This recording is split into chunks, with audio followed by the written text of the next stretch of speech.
Hello guys, dito po tayo ngayon sa isa nating kaibigan na antingero. Meron po siyang maliliit na mga medal. Sinukuan. Lourdes. Ang ganda oh. Sinukuan.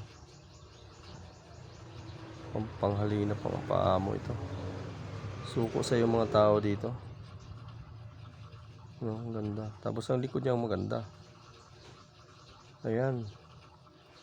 San Cristobal. Sa paglalakbay at sa ito, lakas. Itong mga kailangan ng mga nagtatrabaho. Ayan. San Cristobal. Saka sa paglalakbay. Ito po ang San Cristobal, yung sa lahat ng santo sila nakabot kay Santo Niño. Yan pong kalong-kalong niya, yan po ay si Santo Niño. Yan po, sa taas niya. Yan. Tapos sinukuan yung harap Lourdes. Magandang combination. Puro San kanyang puro San Cristobal ang niya. Ito rin oh. Mahal na berhen yan. Para siyang nasa libro. Bukas palad. Tapos ang likod naman niya, ganun din oh, San Cristobal. Yan, nasa, naman siya. Parang nasa dagat. Yung kinalong niya yung Santo Niño sa dagat. Baga yan. Yan. Itong isa saan baga ito? Dagat din yata ito yun. Tinawid si Santo Niño. Parang ito yata yung hindi makatawid yung binuhat. Ito namang isa maganda oh. Yan. Sagrada Familia.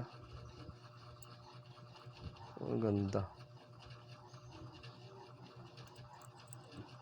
Ang likod naman niya, pa rin, Cristobal. Hilig siya sa Cristobal, gamit kasi ito sa lakas ng katawan eh. Ako din, meron din akong tangan na sa Cristobal, maganda. Nilagay ko naman siya sa baon ng niyog. Nilagay ko, tapos nilagyan ko pa ng palaman. Ang nilagay ko ng palaman ay pampaswerte lang kasi sa paglalakbay ko naman ginagamit tsaka sa trabaho sa lakas para hindi ka agad mapagod. Yan. Mga gandang itangan. Lang siya, cute, maliit. Hindi siya ganong halata na siya ay agimat na pang depensa at pang ganun. Gagamit sa pang depensa, paglalakbay. Ayan o. Puti siya. Silver siya, silver.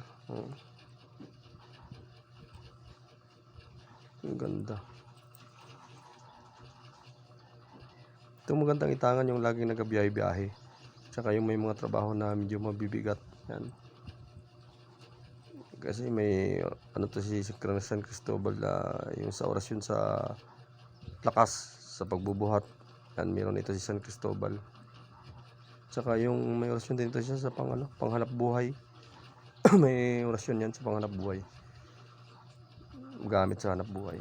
Ito naman yung mahal na biro niya na sabog ng biyaya. Pampaswerte talaga ito. Maganda ito pang Ang ganda kasi ng combination ng yung medal niya. Yung San Cristobal din nasa likod. Double purpose ka na. Pag ikaw nagsuot ito, parang double purpose na kasi paglalakbay. Yan, tapos ito pampaswerte. Hindi siya mabigat sa buhay. Hindi kagaya ng ibang medal na mabigat sa buhay, hirap parang hirap ka. Lalo sa pera, pag hirap. Tapos yung iba mainit, lagi kang gusto may kaaway. Ito wala ito, kalmado ito. Kalmado yan.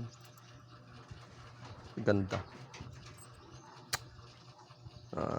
Pag po ay na lang po, paki-like and share na lang po yung aking YouTube. Tapos pindot na lang po ng notification bell para lagi po kayong updated sa aking mga i-upload na mga video. Tapos pa-like and share na lang po para medyo dumami-dami naman po yung ating mga manonood, subscriber. Baka updated po kayo sa aking mga sunod-sunod na video. Madami pa po akong i-upload na video sa sunod. Huwag po kayo mag-alala. Dahil yung ibang mga mag-aanting dito, iniikot ko, nahanap ko sila. Para lang maano yung kanilang mga ano. Thank you po.